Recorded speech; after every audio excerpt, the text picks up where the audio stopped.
A paz do Senhor, meus queridos irmãos e amados ouvintes da Palavra de Deus. Estamos dando início a mais uma videoaula da Escola Bíblica Dominical, as lições de adultos da CPAD, o segundo trimestre deste ano 2022, onde daremos continuidade ao estudo na nossa revista, que tem por título Os Valores do Reino de Deus, a relevância do Sermão do Monte para a Igreja de Cristo. Hoje estaremos estudando a lição 9, lição que será estudada nas Assembleias de Deus no dia 29 de maio de 2022 e tem por título Orando e Jejuando, como Jesus ensinou. Estamos dando continuidade a essa sessão do Sermão do Monte e hoje nós veremos que o Senhor Jesus ele traz algumas correções com relação à oração e ao jejum, da forma como eles eram praticados de forma errada ali em seus dias. E esses ensinamentos eles são muito valiosos também para os nossos dias, pois vemos muitos erros em relação à prática da oração e do jejum. O textuário ele se encontra em Atos, no capítulo 3, os versículos 2 e 3, e diz: Disse o Espírito Santo, apartai-me a Barnabé e a Saulo para a obra que os tenho chamado. Então, jejuando e orando, e pondo sobre eles as mãos, os despediram. Então a gente vai ver a importância dessa combinação, que é o jejum e a oração, e o poder que isso tem na mão de um cristão. Então aqui na verdade prática, o autor ele diz: a oração e o jejum são disciplinas espirituais que potencializam sensivelmente a vida piedosa do crente. Então aqui a gente vê que nos versículos 5 e nos versículos 16 da leitura bíblica em classe, no capítulo 6 de Mateus, o Senhor Jesus ele diz: quando orares e quando jejuardes. Aqui o Senhor Jesus, utilizando esse termo quando, né, ele faz uso de uma forma temporal e não de uma forma condicional, como seria se ele usasse se orares, se jejuares, né? Então, aqui nós vemos que o Senhor Jesus está mostrando que isso faria parte da vida do crente. Em determinado momento, eles iriam orar e iriam jejuar. Então, vemos que elas são disciplinas espirituais, disciplinas cristãs, que devem fazer parte da vida do crente, né? E essas disciplinas são as que nós estaremos estudando aqui hoje. Então essa lição, na verdade, ela é uma continuação da lição passada, né? Essa sessão do Sermão do Monte, que vai do versículo 1 até o versículo 18 do capítulo 6 de Mateus. Na lição passada estudamos do versículo 1 até o versículo 4. Hoje estaremos estudando, que é a leitura bíblica em classe, do versículo 5 até o versículo 18 do capítulo 6 do Evangelho segundo escreveu Mateus. E aí a gente vai continuar, né, com essa ideia, esse princípio que a gente aprendeu lá no versículo 1 do capítulo 6 de Mateus, quando o Senhor Jesus ele disse: guardai-vos de fazer a vossa justiça. Né? Ali na tradução da Almeida Revista e Corrigida, a gente viu isso na aula passada, que está: guardai-vos de fazer a vossa esmola. Mas uma melhor tradução é a que a gente encontra, por exemplo, na Almeida Revista Atualizada. Traduzindo do grego, a melhor tradução seria a vossa justiça, né? Os vossos atos piedosos, essa justiça que a gente já viu Jesus falando anteriormente no capítulo 5, versículo 20, que ela deveria exceder a dos escribas e fariseus. E ele diz para nós nos guardarmos, nós evitarmos de fazer esses atos piedosos que devem fazer parte da vida do cristão diante dos homens. Com que propósito? Para ser vistos por eles, né? Como vimos também na aula passada, sim, nós devemos ter obras, boas obras, e essas boas obras, elas devem ser vistas pelos homens, mas o propósito, como vimos no capítulo 5, versículo 16 do Evangelho de Mateus, é para a glorificação de Deus e não para a nossa glorificação, que é o que o Senhor Jesus aqui, no versículo 1 do capítulo 6, fala para evitarmos, né? Evitarmos fazer atos piedosos, boas obras diante dos homens, para glorificação própria, para sermos vistos por eles, né? Aqui a gente vai recapitular conceitos como o de hipócrita, que são aquelas pessoas falsas, né? Pessoas que as suas atitudes exteriores, elas não correspondem às reais intenções, à motivação do coração, e estaremos aplicando aí esse conceito hoje, né, em relação à oração e ao jejum, como na aula passada, na lição passada. Se você não assistiu, dê uma olhada na lição 8, falamos desse conceito de hipocrisia aplicado em relação às esmolas, que é o outro ato piedoso na vida cristã. Hoje estaremos dando continuidade falando a respeito da oração e do jejum. Então aqui na introdução, o autor ele fala que é imprescindível que a oração e o jejum sejam realizados da maneira que Jesus ensinou.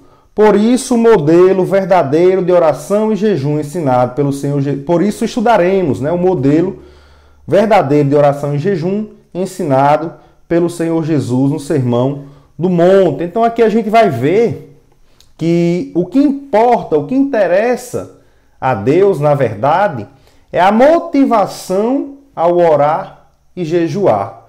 Não o ato físico em si, como vimos também na aula passada em relação ao ato de ofertar, de dar esmola. O que interessava, na verdade, é o que estava motivando o coração do homem ao fazer aquilo ali. Se era para a glória de Deus, para fazer o bem ao próximo, ou se era para uma glória pessoal. Então existem essas duas motivações. E aqui na lição de hoje, também em relação ao jejum e à oração, existem essas duas motivações. O homem pode fazer ou para a glória de Deus, esperando recompensa em Deus, ou para a glória pessoal, esperando uma recompensa aqui na terra. Como na aula passada falamos, né? O homem natural, que espera recompensas aqui no ambiente terreno, e o homem, a nova criatura, o homem espiritual, o discípulo de Cristo, que busca, né, a recompensa do alto. Então estaremos aí hoje mostrando que também a oração e jejum que interessa é a motivação do coração, é isso que interessa a Deus. E nós devemos, né, observar tudo que falaremos aqui hoje para que possamos seguir os ensinamentos ali do Senhor Jesus e receber essa recompensa da parte de Deus. Fazermos da forma correta para podermos ser recompensados por Deus. Lembrando, né, que o objetivo, como na aula passada, também da oração e do jejum, assim como da esmola, é que todos esses atos piedosos, eles sejam feitos para a glória de Deus, conforme Paulo fala ali em 1 Coríntios, no capítulo 10, versículo 31. Tudo que nós fizermos, devemos fazer para a glória de Deus. Então aqui os objetivos da lição, né, como a gente já sabe, cada tópico ele tem um objetivo. O primeiro tópico, o objetivo é conceituar a oração como um diálogo com o Pai. Aqui falaremos das formas de oração, né? A maneira que nós devemos orar. O autor ele traz aqui alguns pontos. No segundo tópico estaremos explicando a oração que Jesus ensinou, né? Mostrando o que Jesus ele condenou e a forma que ele ensinou a orar, né?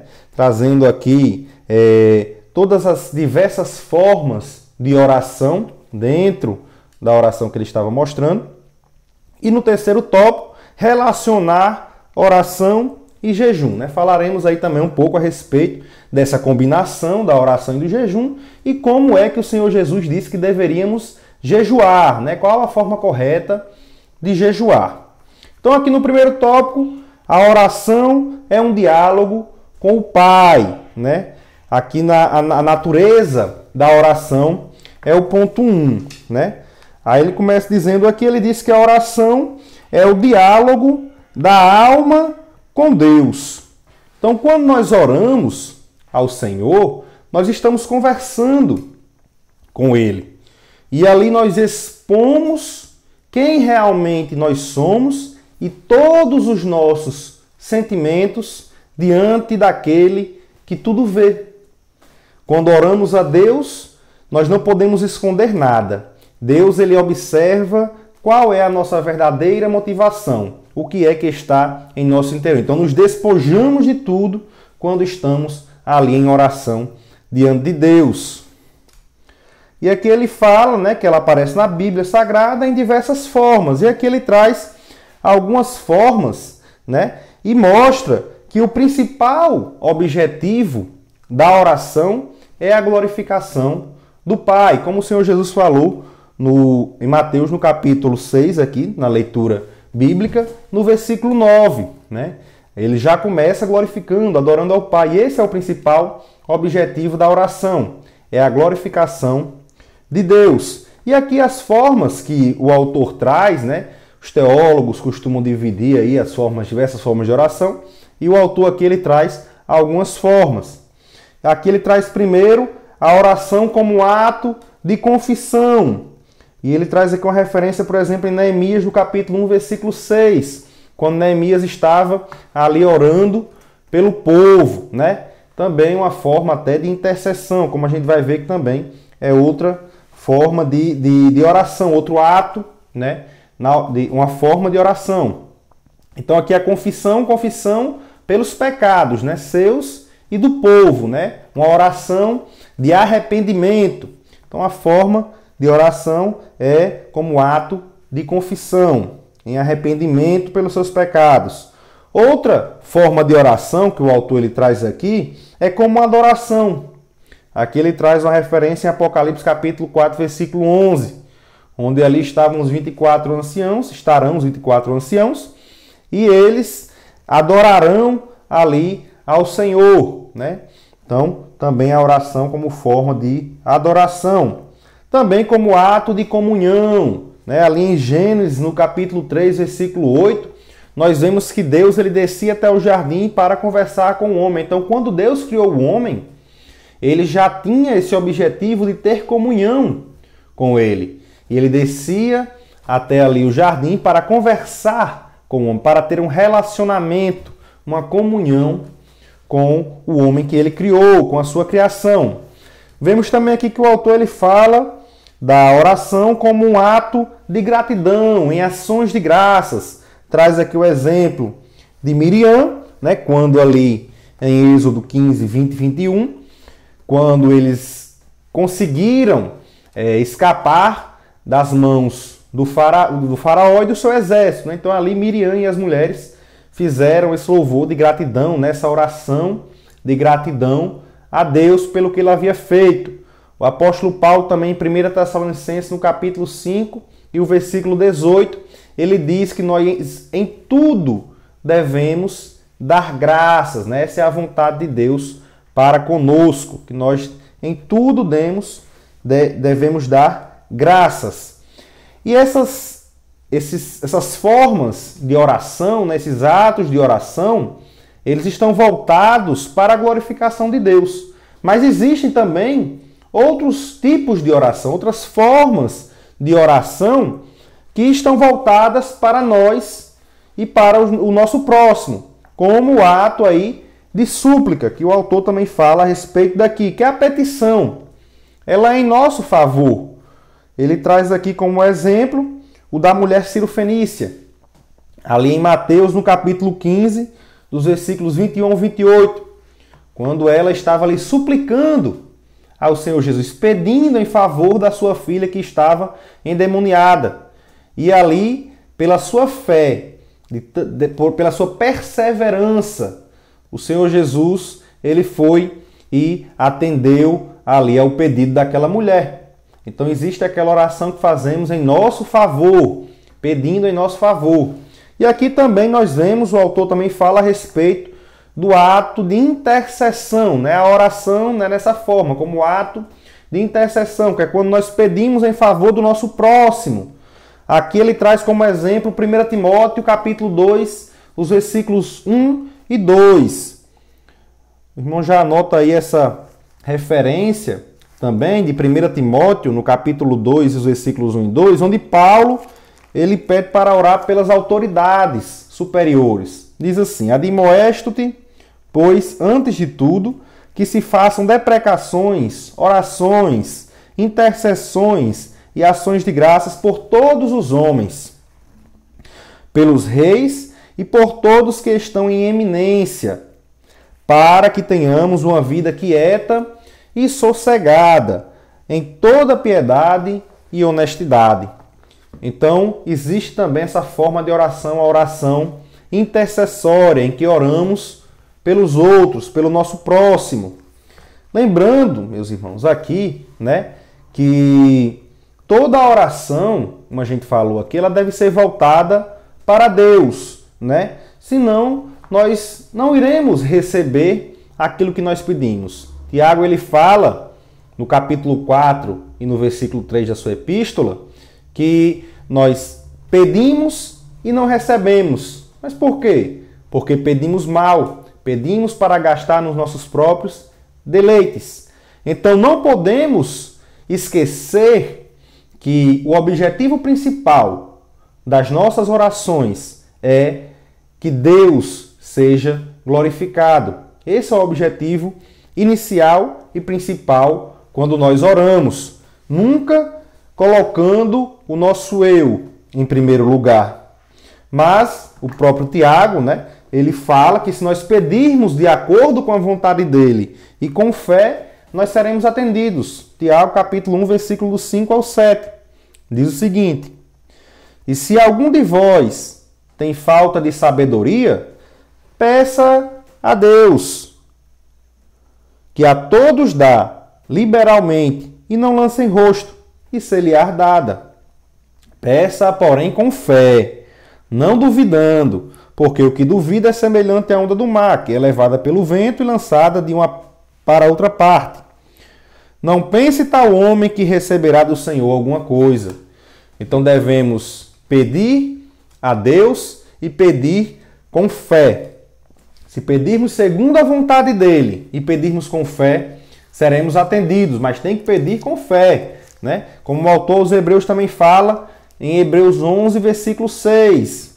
Ora, sem fé é impossível agradar-lhe, porque é necessário que aquele que se aproxima de Deus creia que ele existe. Então, se nós estamos nos aproximando de Deus, orando a Deus, procurando ter uma comunhão com Deus, é necessário acreditarmos nele, é necessário termos fé nele.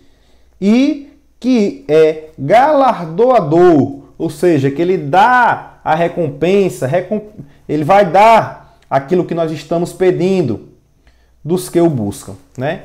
Então, devemos nos chegar a Deus com fé.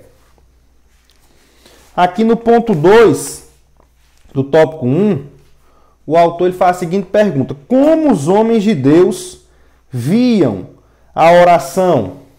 Então nós percebemos aqui que ele fala que no Antigo Testamento, Esdras, ele traz o exemplo aqui, via a oração, de que forma? Via ela como um recurso mais poderoso do que o exército do rei Artaxerxes, né? Ali na volta para Jerusalém, ele via a oração como um recurso poderoso para se defender dos seus inimigos. Então, aqui em Esdras, no capítulo 8, do versículo 21 ao 23, nós vemos que Esdras ele fazia uso da oração para, né, aí como uma ferramenta poderosa, mais poderosa do que um exército. Aqui ele fala também que no Novo Testamento, né, o Senhor Jesus ele mostra a oração como algo indispensável para a vida. Ele diz aqui, o Senhor Jesus tinha a oração como tão necessária quanto o sono e o alimento. A oração ela era algo indispensável. Lucas, capítulo 6, versículo 12, diz o seguinte: E aconteceu que naqueles dias subiu ao monte a orar e passou a noite em oração a Deus. Aqui o Senhor Jesus, né, deixando o exemplo de que era necessário orar. Era algo indispensável. Isso daqui foi, no caso, à noite, né? Ele passou a noite em oração. Já em Marcos, no capítulo 1 e o versículo 35, diz assim: E levantando-se de manhã, muito cedo, estava ainda escuro, saiu e foi para um lugar deserto e ali orava.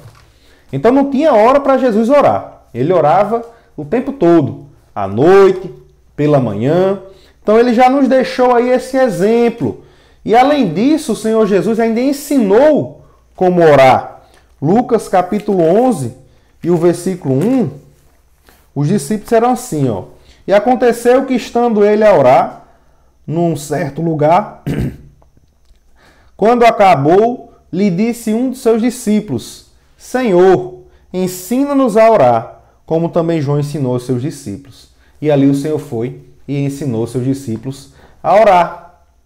Então, nós vemos que o Senhor ele ensinou a orar e disse que não bastava somente orar, mas deviam orar sempre, como em Lucas, no capítulo 18, versículo 1.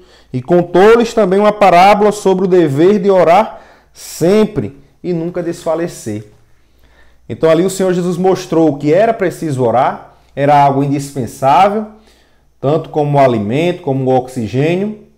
Mostrou aos seus discípulos como que eles deveriam orar, ensinou-lhes a orar e disse a eles que eles deveriam estar sempre orando, manter essa comunhão com Deus, assim como ele estava mantendo para cumprir com a sua missão. E aqui o autor ele mostra que os apóstolos também perseveravam em oração. Eles conseguiram ali aprender aqueles ensinamentos do Senhor Jesus, absorveram os ensinamentos do Senhor Jesus. Como em Atos, no capítulo 6 e o versículo 4, ali na separação daqueles que vieram mais à frente ser chamados de diáconos, né? Versículo 4 do capítulo 6 diz: Mas nós perseveraremos na oração e no ministério da palavra. Né? Então ali eles sabiam que deviam perseverar na oração. O apóstolo Paulo, por exemplo, em 1 Tessalonicenses no capítulo 5 e o versículo 17, ele diz: Orai sem cessar. E em Efésios, no capítulo de número 6 e o versículo 18, ele diz: Orando em todo tempo, com toda oração e súplica no Espírito, e vigiando nisso, com toda perseverança e súplica por todos os santos. Então, mostrando que a oração ela deveria ocorrer em todo o tempo, né? Então, eles aprenderam isso de Cristo e levaram para suas vidas. Então, é dessa forma que a Bíblia nos mostra a oração, como uma ferramenta poderosa, como Esdras via, como algo indispensável, como o Senhor Jesus mostrou que era, e nós devemos perseverar sempre na oração, orar a todo momento, manter essa comunhão constante com o Senhor. Aqui no ponto 3, a maneira de orar. E o autor diz que nós não podemos orar de qualquer maneira. Nós devemos chegar a Deus de uma forma humilde e justificados pelo Senhor Jesus. Porque se não for assim, nós não seremos ouvidos por Deus. Veja o que Isaías fala no capítulo 59, os versículos 1 e 2. Isaías 59, os versículos 1 e 2, diz o seguinte: Eis que a mão do Senhor não está encolhida para que não possa salvar, nem o seu ouvido agravado para não poder ouvir. Então Deus ele está atento às orações. Mas as vossas iniquidades fazem divisão entre vós e o vosso Deus, e os vossos pecados encobrem o seu rosto de vós, para que vos não ouça. Portanto, nós devemos chegar a Deus, justificados através do Senhor Jesus, lavados no sangue do Senhor Jesus, purificados dos nossos pecados, das nossas imundícias, para que as nossas orações elas sejam ouvidas pelo Senhor. Se nós tivermos uma vida longe da presença de Deus, uma vida pecaminosa, com pecados de estimação, iniquidades que nos afastam de Deus, as nossas orações elas não serão ouvidas. Então não podemos chegar a Deus de qualquer forma. Devemos chegar humildes e justificados pelo Senhor Jesus. Aqui o autor, ele traz alguns pontos, né, mostrando que a palavra de Deus ela nos ensina a maneira de orar. E aqui ele traz 6 pontos a respeito dessa maneira de orar. Aqui o primeiro ponto, ele faz a seguinte pergunta: a quem a oração deve ser dirigida? E aqui nós já sabemos, né? A oração ela deve ser dirigida a Deus Pai por meio do nosso Senhor Jesus. No segundo ponto, a postura do corpo na oração. E aqui a Bíblia ela não traz nenhuma postura específica de como a oração ela deve ser realizada. Na verdade, na Bíblia nós vemos que os homens eles oravam de várias formas. Oravam em pé, deitado, sentado, caminhando, prostrado, de joelhos. Então existiam diversas formas em que os homens oravam e Deus escutava. Então não há nenhuma restrição quanto à posição, à forma de orar. Claro que quando estamos prostrados, estamos ajoelhados diante do Senhor, isso indica uma reverência. Mas também de nada adianta estarmos reverenciando ao Senhor fisicamente, de joelhos e prostrados, e a nossa motivação, nosso coração não está em posição de reverência diante do Senhor, que vê o nosso interior, que vê o nosso íntimo. Então devemos entender que o mais importante é que o nosso coração esteja em posição de reverência diante do Senhor. Aqui no terceiro ponto, o horário da oração, né? E aqui ele diz que é bom, né, ter um horário regular para falar com Deus. É até algo bíblico. E é interessante que a gente tenha esses horários definidos de oração para que nós tenhamos uma disciplina e um hábito de orar, de falar com Deus, né? Isso é muito importante. Como Paulo mesmo diz, nós devemos estar orando sempre, né? Não é somente naquele horário definido que nós podemos orar, quando acordamos, quando vamos dormir, não. Em qualquer momento nós podemos orar. Paulo fala lá, como eu falei em 1 Tessalonicenses, no capítulo 5, versículo 17, orai sem cessar. A qualquer momento nós podemos orar, mas é bom termos os horários definidos para termos essa disciplina. Até porque aqueles que não têm horários definidos para falar com Deus, dificilmente encontrarão, em meio aí às suas diversas tarefas, um tempo para estar falando com o Senhor. Mas se tivermos um horário definido para falar com Deus, se tivermos essa disciplina, esse hábito de falar com o Senhor, facilmente, tranquilamente, iremos ter essa vida de comunhão com Deus e estaremos sempre ligados nesse elo com o Senhor através da oração. Aqui, o quarto ponto, o lugar da oração.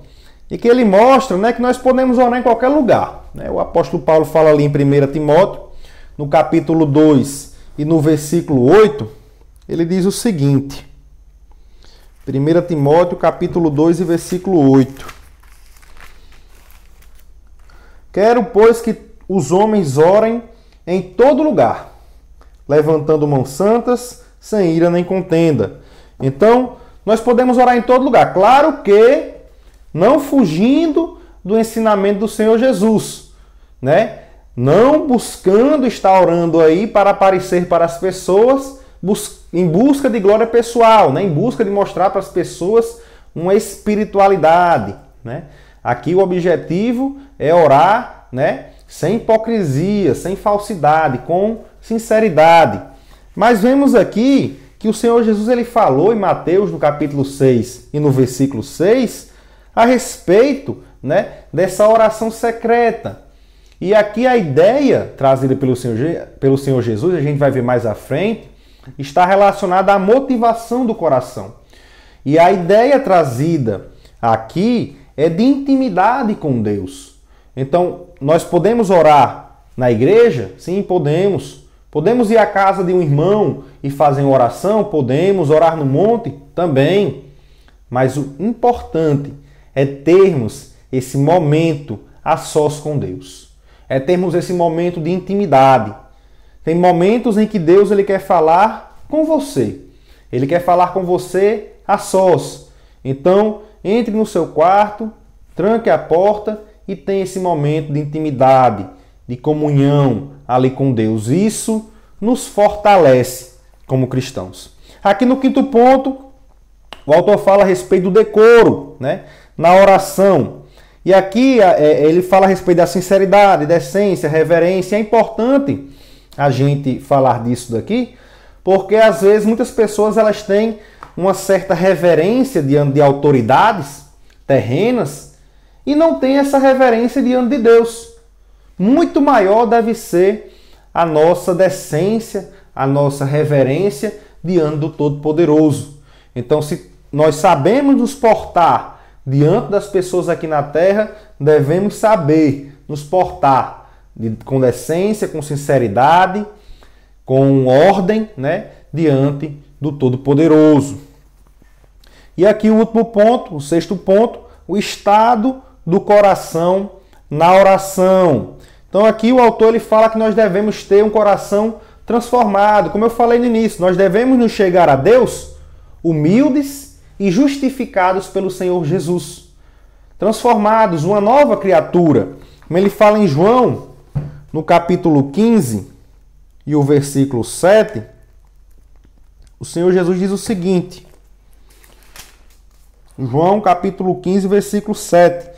Se vós estiverdes em mim, e as minhas palavras estiverem em vós, pedireis tudo o que quiserdes, e vos será feito.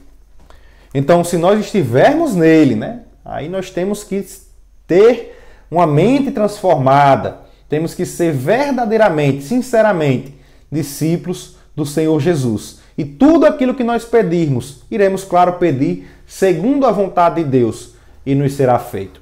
Então aqui, nós somos pessoas, claro, aqui está tratando de pessoas transformadas, né? Porque como falamos aqui em Isaías capítulo 59, versículo 1 e 2, aqueles que têm uma vida pecaminosa, aqueles que não têm uma vida transformada, esses, né, os ouvidos do Senhor não estão aí abertos para ouvi-los, né? As orações das pessoas não serão ouvidas. Então temos que ter uma vida transformada, um coração transformado, para que as nossas orações elas sejam ouvidas. Vamos agora para o tópico 2.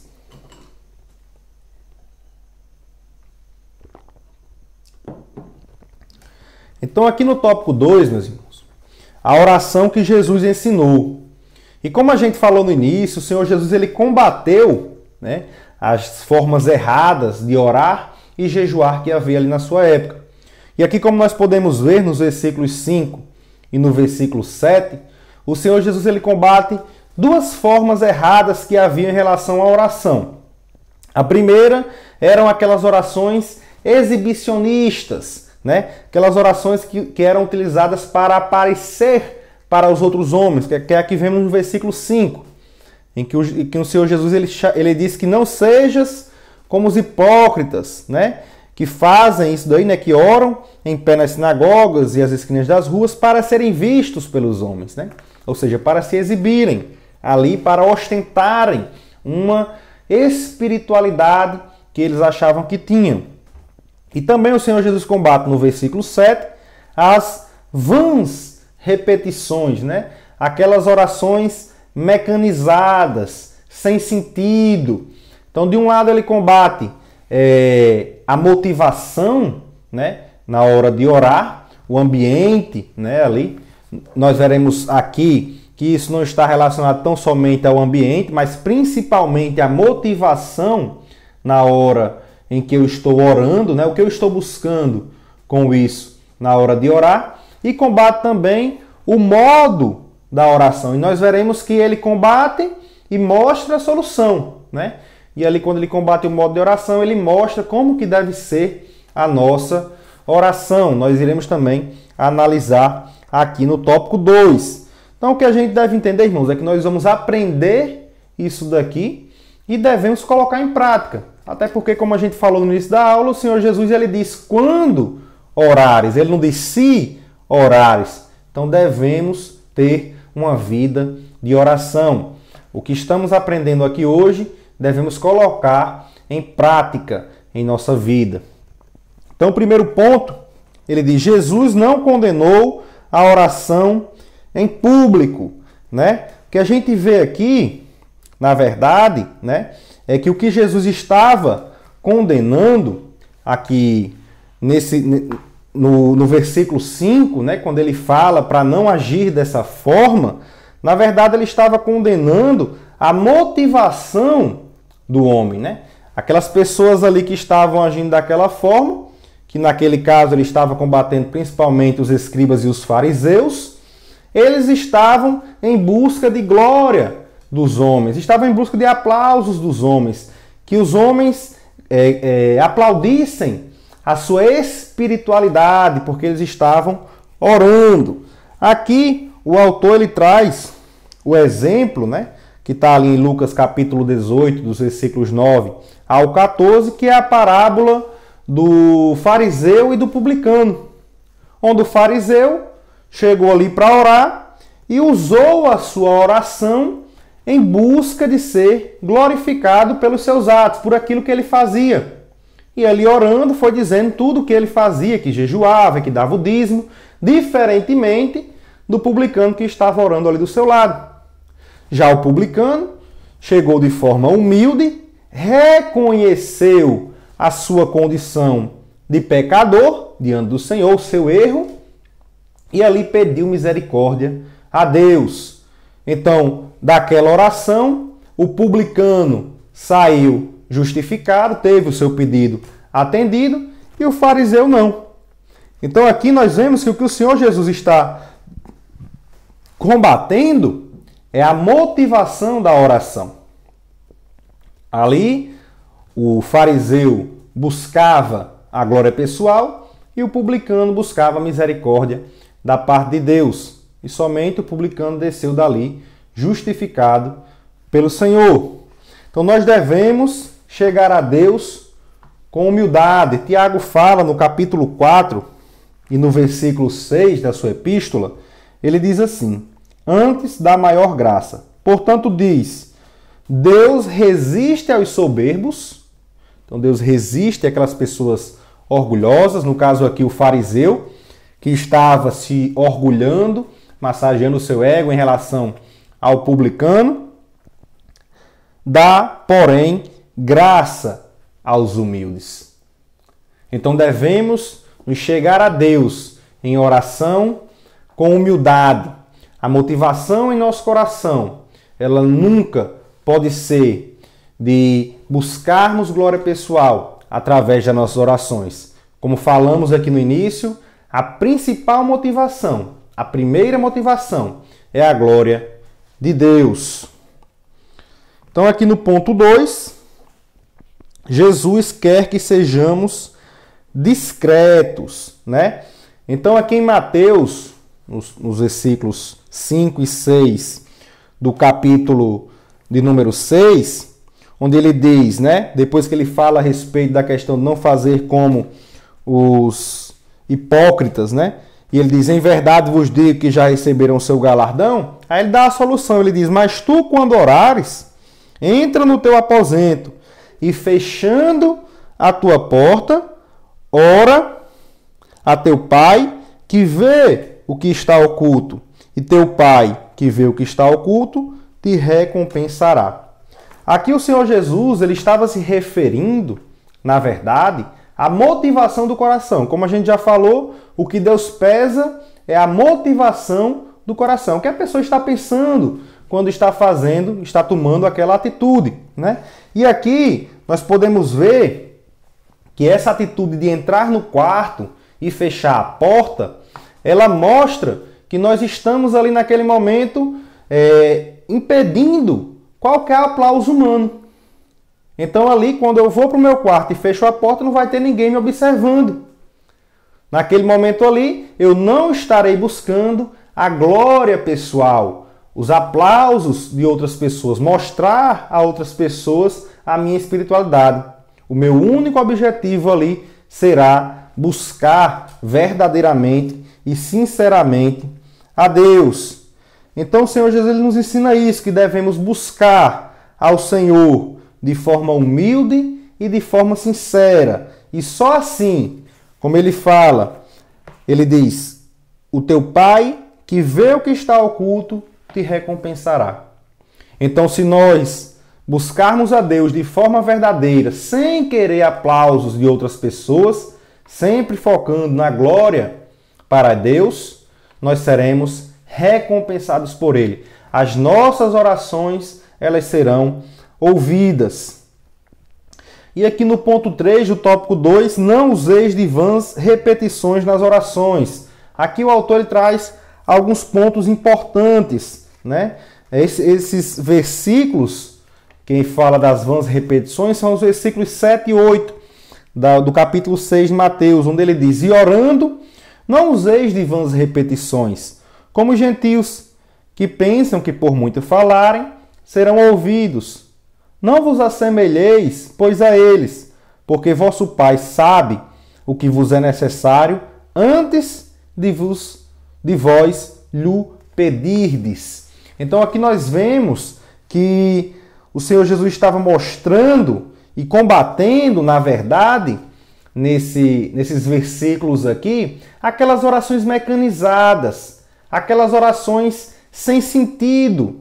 Por isso que o apóstolo Paulo, em 1 Coríntios, no capítulo 14 e no versículo 15, ele nos fala que quando nós orarmos, nós devemos orar com entendimento. Ele diz assim, 1 Coríntios 14, 15, que farei, pois? Orarei com o Espírito, mas também orarei com o entendimento. Então, quando nós nos dirigirmos a Deus, nós devemos saber aquilo que nós estamos falando. Nós devemos ter consciência do que estamos pedindo a Deus. Então, quando o Senhor Jesus ele fala que nós não devemos usar de vãs repetições, de palavras vazias, né? Ficar falando sem saber o que estamos dizendo, sem propósito algum. Então ali, essas orações mecanizadas, inúteis, sem sentido, elas não serão ouvidas por Deus. Nós devemos chegar a Deus sabendo aquilo que nós queremos e expressarmos através das nossas palavras o que está realmente em nosso coração. Então tem gente às vezes que vai orar e fica orando de forma mecânica.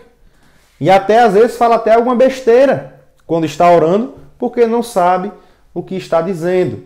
Esse tipo de oração nós não podemos fazer. Essas orações elas não são recebidas por Deus. Aqui também nós vemos que o Senhor Jesus, quando ele fala que por muito falarem, né, que pensam que por muito falarem serão ouvidos, aqui ele não está condenando os períodos longos de oração, não, certo? Aqui o que o Senhor Jesus, na verdade, está condenando são aquelas orações longas sem sentido, né? Que não tem um objetivo, como era o caso, por exemplo, dos escribas na época dele. Em Marcos, no capítulo 12 e o versículo 40, o Senhor Jesus fala a respeito disso. Marcos 12, 40, que devoram as casas das viúvas, e isso com pretextos de largas orações. Estes receberão mais grave condenação. Aqui ele está falando a respeito dos escribas, né? Ele manda tomar cuidado com os escribas, porque eles iam ali e utilizavam pretexto de largas orações, né? Orações ali sem sentido. O objetivo, o propósito deles ali era outros, quando estavam fazendo aquelas orações. É isso aí que o Senhor Jesus combate. E aqui também ele combate, né? No caso, o costume pagão, né? De falar bastante, como se o muito falar fosse fazer com que eles fossem ouvidos. Aqui o autor ele traz o exemplo, no caso ali dos profetas de Baal, em 1 Reis, no capítulo 18, os versículos 25 ao 29. Eles ficavam ali falando, né? Falando alto, e Elias incitando ali eles, pedindo para que eles falassem mais alto, para que fossem ouvidos, e ali eles não foram ouvidos. E Elias foi, fez uma oração sincera, e ali foi ouvido e o Senhor fez aquilo que Elias pediu. Então, não é pelo muito falar que nós seremos ouvidos. Claro, como eu falei, Jesus aqui não está condenando de forma alguma as longas orações, até porque ele mesmo fazia longas orações, como a gente já citou aqui, versículos, né? Orava bastante durante a noite, acordava cedo e ia orar. Então, o Senhor Jesus orava quase todo o tempo do seu ministério, era com base na oração, para ter uma comunhão com Deus e cumprir a sua missão para que foi destinado. Aqui também nós vemos que o autor ele fala a respeito das questões das orações repetidas, né? Mas quando essas orações elas não são orações com mecanismos, né? Sem futilidade e com entendimento daquilo que nós estamos orando, essas orações elas serão ouvidas, né? O que são essas orações repetidas? Por exemplo, nós estamos orando com algum propósito, né? Em relação a alguma causa. E oramos hoje, oramos amanhã, oramos depois de amanhã, até que o Senhor chegue ali com providência e nos ouça. Então, existem sim petições, orações, por exemplo, que elas são repetidas. Mas não são orações com mecanismo, nós oramos com entendimento, sabemos o que estamos pedindo ali para o Senhor. O Senhor Jesus mesmo fez oração repetida, claro que com entendimento, né? Ali em Mateus, no capítulo 26, e o versículo 44, nós vemos a oração dele no Getsêmani. E o 44 diz assim: E deixando-os de novo, foi lá pela terceira vez, dizendo as mesmas palavras. Então ali ele estava orando, né? Orou 3 vezes da mesma forma, né? Ou seja, uma oração repetida. Mas não era uma oração vã, vazia, sem sentido, com mecanismo. Ele estava orando, expondo o que estava em seu coração. Por isso ele nos ensina ali, essa oração ela é ouvida. Então o Senhor Jesus ele nos mostra como orar, né? Ele diz, olha, vocês não devem orar dessa forma, orar com mecanismo. Por isso que essa oração também que ele ensina aqui não deve ser utilizada como uma oração mecanizada, em que as pessoas oram sem sentido algum.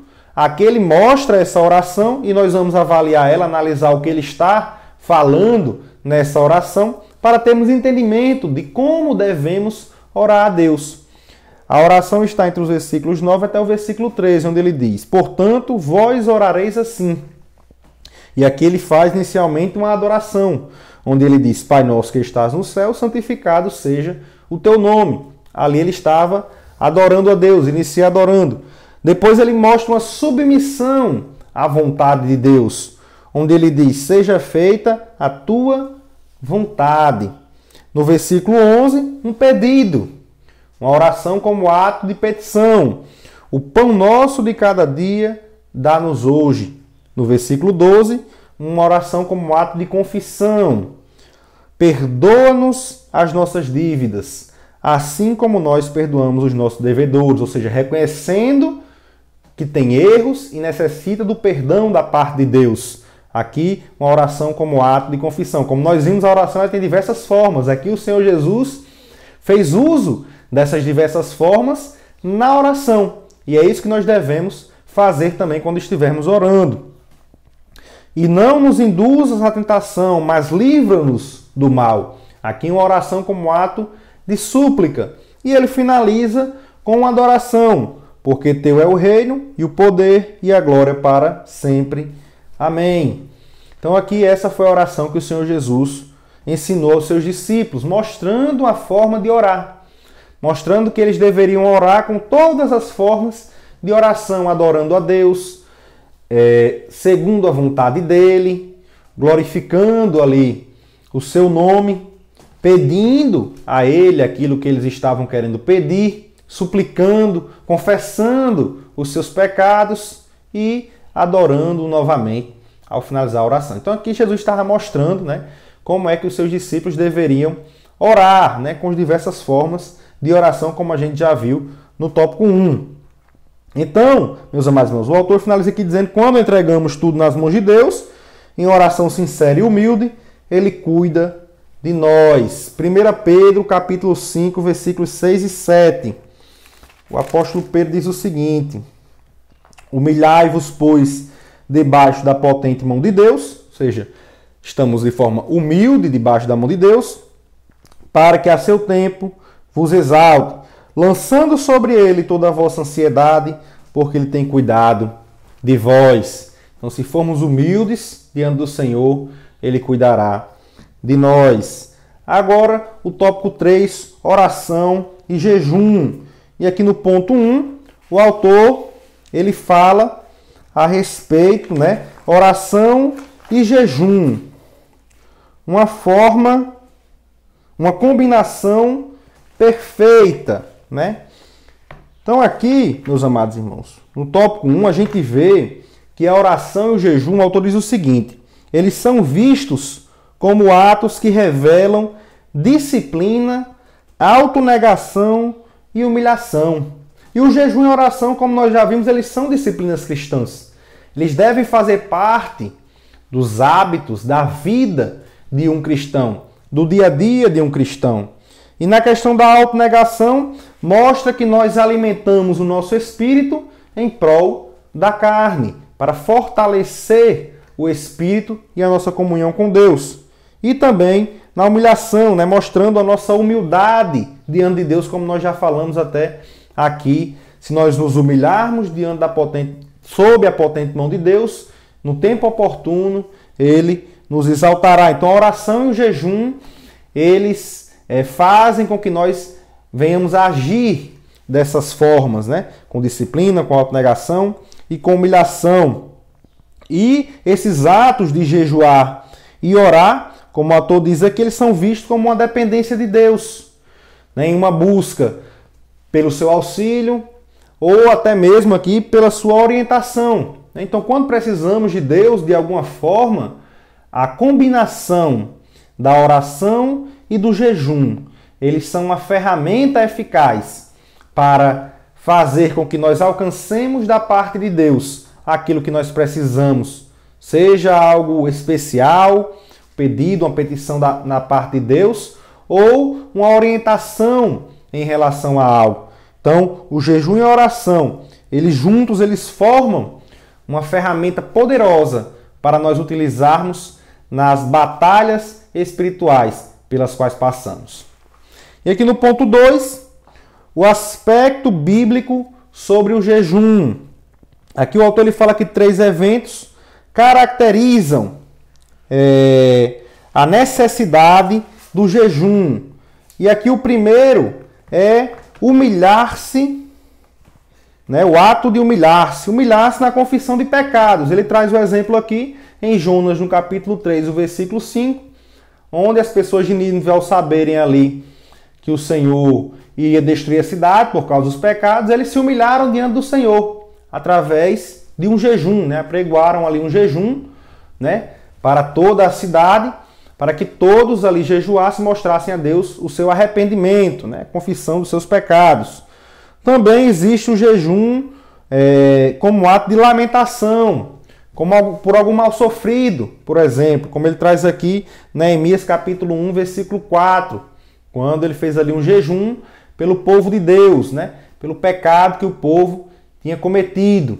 Então, existe também um jejum pela lamentação, pelo mal sofrido, pelos pecados cometidos. E aqui, num evento espiritual de grande concentração dos fiéis, também ele traz esse outro exemplo, que é o jejum coletivo, aquele jejum com o objetivo, com um propósito, não com o propósito de aparecer, Então, por exemplo, vai todo mundo ali jejuar e não vai ficar um dizendo para o outro, eu estou jejuando, eu também, Todos sabem que estão ali jejuando com um propósito, como era o caso, por exemplo, aqui em Atos, no capítulo 13, o versículo 2 e 3, que é o versículo do texto áureo, em que eles estavam ali orando e jejuando para que Deus separasse, enviasse ali os missionários Paulo e Barnabé, que foram ali enviados. Eles estavam jejuando e orando para que o Espírito Santo de Deus revelasse ali para eles a sua vontade e, depois que revelado, também para despedi-los ali na viagem missionária. Então aqui na continuidade, então são esses três eventos, né? O de humilhar-se, a lamentação e uma concentração ali de fiéis, né? Num evento espiritual, um jejum coletivo.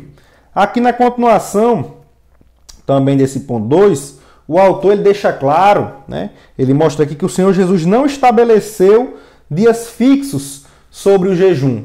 Na verdade, ele até condenou a prática dos fariseus, né, que jejuavam 2 vezes na semana, em busca de glória pessoal. Como é o caso, por exemplo, na parábola do fariseu e do publicano, em que ele, na oração, ele diz, eu jejuo 2 vezes por semana. Né? Então ali ele estava acabando, anulando o seu jejum, porque estava fazendo para aparecer, por glória pessoal.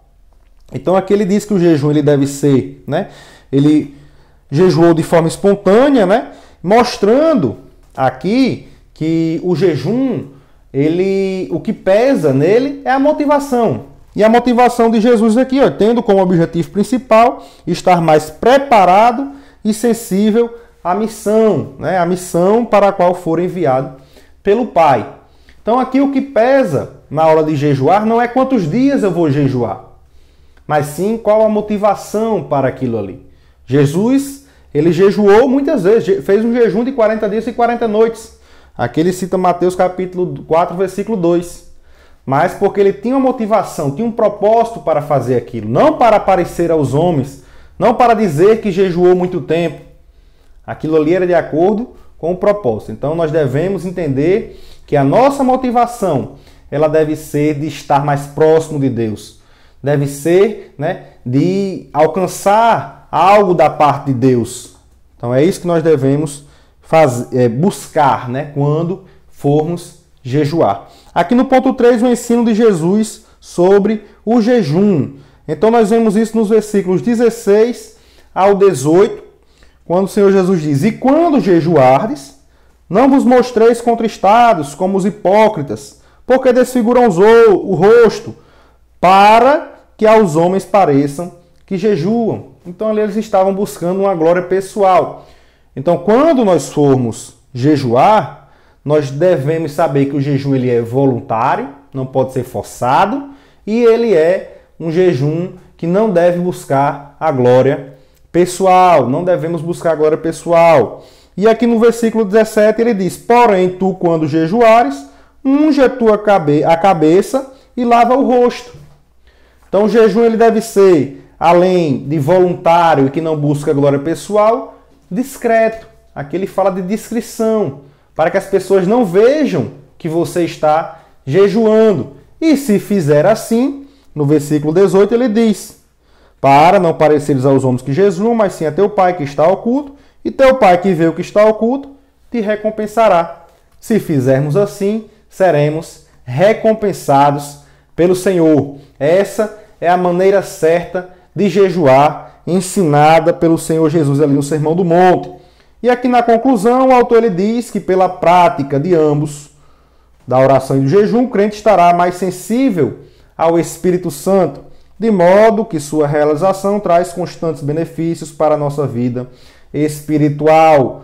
Então o jejum e a oração eles devem ser praticados da forma como o Senhor Jesus ensinou ali no Sermão do Monte, né? Eles devem fazer parte da nossa vida como disciplinas cristãs, como atos de bondade, atos de piedade nas nossas vidas e devem ser feitos aí sempre visando a glória de Deus. Então, meus irmãos, que nós fiquemos com esse aprendizado da lição de hoje. A próxima lição é a lição de número 10, que tem por título Nossa Segurança Vem de Deus. Estaremos dando continuidade ao capítulo 6 de Mateus. Se vocês ficaram até esse momento, acredito que vocês gostaram, então deixem aí o seu joinha, né? Compartilhem também esse vídeo aí com seus amigos, com seus familiares e com os seus irmãos, para que eles também sejam alcançados pela palavra de Deus, sejam edificados com essa palavra. E não se esqueçam, neste domingo, participem da Escola Bíblica Dominical. Que Deus abençoe a todos, no nome de Jesus.